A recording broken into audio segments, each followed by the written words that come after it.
वबरकात अज़ीज़ान मिल्लत इस्लामिया आप तमाम उम्मती को वो फसल की तरफ से सलाम अर्ज़ है। घर में बड़ी पर्दा नशीन इज़्ज़तदार माँ और बहनों को वो फसल की तरफ से सलाम अर्ज़ है। बहरहाल बहर कैफ मेरे अज़ीज़ दोस्तों, मेरे भाइयों, मेरी माँ और बहनों, देश के हालात से भी आप लोग वाकिफ़ है और देश के बाहर के हालात से भी आप लोग वजह वाकिफ़ है। लेकिन ये आपका भाई आप लोगों को देश की ही वो अनमोल ख़बर सुनाने जा रहा है, जो कि चिंदी चोर का मैंने आप लोगों को बता चुका हूँ कि सीने में दर्द चालू हुआ, कल किसी तरीक़े से आ गया था, आज फिर दवाखाने में शरीक हो गया उन्हें। आज रस्मी तौर से 3:30 बजे शरीक हो गया। कब बाहर निकलता या ढांचा निकलता लेके जो है सो सीधा मसान घट्टी को जाते मालूम नहीं, लेकिन हम तो दुआ करेंगे कि जो है सो उसको मसान घट्टी नसीब हो। बहरहाल आज दवाखाने में उसका इलाज चालू हो गया है। कल ज़बरदस्ती करके सैन वैन करके आ गया था, उन्हें मना करने के बावजूद भी नहीं सुना। अरे टखला बौना जूकर सिंधी चोर गंजोटी एक नंबर का पागल है भाई। जो समझ में आया उसके उन्हें करता और अपने आप को बहुत बड़ा एक तीसमान खां समझता और बहुत होशियार हूँ समझता, जबकि उसके उतना पागल और दीवाना कोई भी नहीं, उसके वैसा जहश कोई भी नहीं है, उसके वैसा नापिकार कोई नहीं है, लेकिन अपने आप को बहुत बड़े तीसमान खां समझते हैं उन्होंने, जो कि एक चिंदी चोर से ज़्यादा नहीं है उन्होंने। एक चिंदी चोर एक घटिया इंसान से ज़्यादा कुछ नहीं है। बाहर के मेरे अजीज़ दोस्तों, मेरे भाइयों, ये तो टखला चिंदी चोर की तो खबर सुना रहा हूँ। दूसरी खबर आप लोगों को फ़लस्तीन और ईरान की और इसराइल की सुनाऊंगा, लेकिन अभी फ़िलवक्त जो है सो आप लोगों के लिए ये अच्छी खबर है। जिस तरीक़े से टखले का जो हाल हो गया हुआ है, अब ये लोग जो है सो उसके लिए पूजा कर रहे हैं, उसके लिए दुआएं भी कर रहे हैं, जो उसके वजह से आतंकी है, जो उसकी सोच के आतंकी है, जो उसके वजह से गिरे हुए और निचले जो है ना, वो लोग वो चीज़ कंटिन्यू में लगे हुए हैं, लेकिन उससे कोई फ़र्क पड़ने वाला नहीं है। लेकिन रही बात कि ये सन्यासी का वक्त तो जो है सो कोरोना के टाइम पे एक मर्तबा आया था, आप लोगों को पता है, लेकिन एक एक इंजेक्शन 55 लाख रुपए का लिया था उन्हें। वैसे 6 इंजेक्शन लिया था। किसके बाप का माल जाता मालूम है ना, गया तो हमारे जाता, हमारे देशवासी का जाता। इनका क्या है, ये तो लंगे भुक्के लुटेरे है। ये चिंदी चोर साले हक के नहीं धोते थे, ये तमीज़ थी, तहजीब सीखे थे हमारा देख के, लेकिन इनका कुछ नहीं है। इन्हों क्या है, इनकी हाल हकीकत, इनकी औकात, ये सारी चीज़ों का इल्म है आप लोगों को, लेकिन ये जलील का वक्त आ चुका है। यानी 24 घंटे के अंदर 2 मरतबा हॉस्पिटल जाना बोले तो टाइम नज़दीक आ चुका है। और उन्हें ऐसा वैसा थोड़ा बहुत रहा तो नहीं जाता, ये भी आप लोगों को पता है, क्योंकि इन्हों जो हरबे इस्तेमाल करते लोगों को वो टीके इस्तेमाल करते। अब क्योंकि जो है सो पूरे इनसे खफा है, जुदा है, कहीं जुदा में जुदा हो जाएगा, बल्कि वो टीका वैसा ना मिल जाए इनको, क्योंकि दूसरों को देते हैं ना भाई, इन्हों जेलों में देते, जो इनको पसंद नहीं है उनको देते, जो इनकी गिल्ली उड़ाते उनको देते, वो टीका इनको ना लग जाए बोल के इन्हों हैबत में, इसलिए कोई टीका लेने के लिए तैयार नहीं है।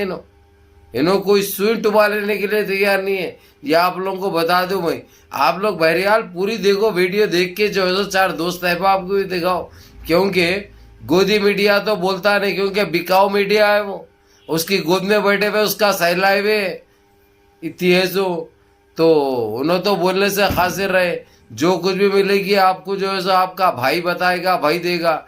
बहरहाल बहर के मेरे अजीज दोस्तों, मेरे भाइयों, उसका क्रियाक्रम करीब है, क्योंकि अब उसके वो जो तकलीफ में मुब्तला है और उसके पूरे अंदर के पार्ट्स गए हुए हैं भाई। आपको जो है सो पिछली वीडियो में बता चुका हूँ मैं, लेकिन आ गया था, ये भी बता चुका हूँ मैं, साइन करके आ गया था उन्हें, लेकिन अब मजबूरन जाना पड़ा क्योंकि बड़ी तकलीफ में मुब्तला था उन्हें बड़े चीखे मार रहा था उन्हें, तो इसलिए मजबूरन उसको ले जाया गया एम्बुलेंस में डाल लेके, और तकरीबन 4-5 घंटे तो खैर बेहोश था उन्हें। हालांकि वो टाइम पे इंजेक्शन जब तक होश में था कोई टुबाना नहीं बढ़ रहा था उन्हें, क्योंकि उन्होंने गलत टुबाई भी है ना भाई दूसरों को, टुबाना नहीं बोल रहा था, बड़े चीखा मार रहा था, लेकिन जो काम अपना अंजाम देना है वो लोग तो देंगे, उनकी जिम्मेदारी है, जो उनका काम है वो देंगे। अब इन्हें गलत ख्यालात गलत सोच का है तो क्या कर सकते हैं। इन्हें अपनी आदत और अपनी समझ और अपनी अक्ल से मजबूर है, क्योंकि दिमागी बीमार है ये सन्यासी, दिमागी बीमार है। ये तो सुन लिया खुशी की खबर। और एक दूसरी खुशी की खबर ये सुनाऊंगा। आज कतर में बैठक बैठी है, कुवैत और सऊदीया को नहीं बुलाया उसमें, क्योंकि सऊदीया दो मुखा भांडुल भी है और ये किसी एक का नहीं है। इन्हें किसी एक का नहीं है। गिदे जहाँ पे गियर चिकना दिखा, जहाँ पे ले सकते जो मज़े से इनको मिलता, वहाँ चले जाते हैं तो इसलिए उसको नहीं बुलाए। कुवैत और बहरीन, ओमान, ये और दुबई को भी बाहर रखे। दुबई और सऊदीया को छोड़ के बाकी के 5 के 5 भी वहाँ पे थे। वहाँ के प्राइम मिनिस्टर भी थे, वज़ीर ख़ारजिया भी थे। एक बात अच्छी निकल के ये आई है कि अब ये राज़ी बातचीत के लिए आमदा हो चुका है, लेकिन सीज़फायर रोकने के मुड़ में ईरान भी नहीं है और लेबनान भी नहीं है, सीरिया भी नहीं है, यमन भी नहीं है। वो लोग ये ख़त्म हुए तक मारते रहने की बात करें। इतनी मार मार रहे हैं, वो भी भुन्नास करके रख दिए हुए। हर तरफ धुआं ही धुआं नज़र आ रहा, कहीं पे भी रोशनी नहीं दिख रही। सूरज देखने के लिए, उजाला देखने के लिए तरस रहे वो लोग। ये हालत हो चुकी है 3 दिन से। 3 दिन से ये हालत हो चुकी है। इतनी मार पड़ी है इसराइल को। ये हमारी गोदी मीडिया तो नहीं बताएगी। क्यों बताएगी? क्योंकि उनके दाता है ना, उनके बाप है ना। ये चीज़ ये लोग इसलिए दबाते हैं। लेकिन ये अबू फजल मीडिया है, कोई चीज़ का कम्प्रोमाइज़ नहीं है अपने पास। अपने पास घप बोल के देने का है और सच्चाई बता देने का है, बयान कर देने का है। तो अब ये लोग हथियार डाल चुके हैं। डालने की उन्हें इसराइल का नेतन्याहू ये है वजह, वहाँ की आवाम रोडों पे आ चुकी है। क्योंकि किसके कोई जा चुके हैं, किसी के कोई जा चुके हैं। ये लोग अब पागल हो चुके हैं, इनको कुछ भी समझ में नहीं आ रहा। इसलिए अब रास्ता एक ही दिख रहा, वहाँ की आवाम खुद रोडों पे आके इसका बाइकआउट कर रही। नेतन्याहू का, नेतन्याहू के पुतले जल रहे और वहाँ के शापा नहीं खुल रहे, मार्केट नहीं खुल रही कुछ इलाकों के। तो वो देखते हुए इन्हें बातचीत के लिए राजी हुआ। उसको तो हट जाओ रहे, या वहाँ की मिलिट्री और जो मेन जो जनरलें हैं, जो बड़े ऑफिसर्स है, कमांडर्स वगैरह, वो लोग तो खुला बोल दिए हैं इसके ऊपर कुछ देश को बचाना है, अगर से यानी इसराइल को बचाना है तो नेतन्याहू को कुछ करना पड़ेगा। जैसे ही ये बोलेगी इसको, इन्हें बातचीत के लिए आमदा हो गया, बातचीत के लिए तैयार हो गया हुआ है। अब ये निकल के इंशाल्लाह कल बादल जुमा यानी बाद नमाज के इंशाल्लाह अच्छी खबर आएगी।